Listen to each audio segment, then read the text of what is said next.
magandang hapon. Ang lakas ng ulan dito sa Community Defense Center. Yung kasama natin yung mga tropang paaro. Yan po sila. So ongoing po yung dito, yung orientation ng mga bagong reservists natin dito sa CDC. Yan po, ito yung yung lakas ng ulan.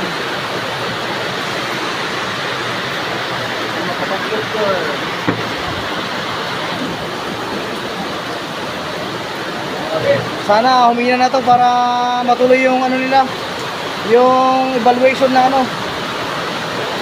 para ma-demo yung proper drill and ceremonies nila by platoon.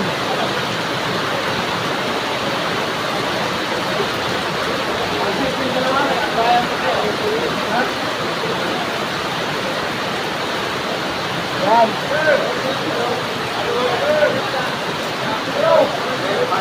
Okay, shout out. Go Cabalawes! Go Cabalawes! Saba, mas malakas. Go Cabalawes! Go Cabalawes! Yun.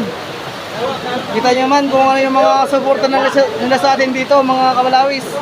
Yan po yung tropang paaro. Yan po. Yan sila. Siguro by next month, trip na sila karami.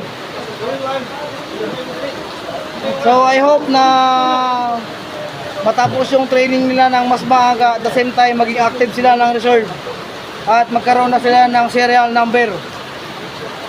So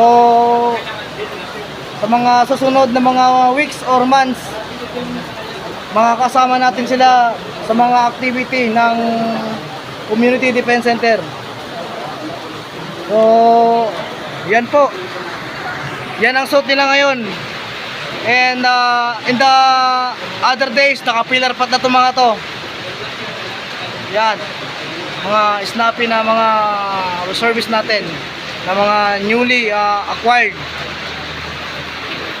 So yung mga habol na mag-apply ng reserve, punta lang kayo sa nearest Community Defense Center. Diyan sa area nyo para makapag-inquire kayo doon, mga idol. So yun lang po muna, mga Cabalawes. Magandang hapon.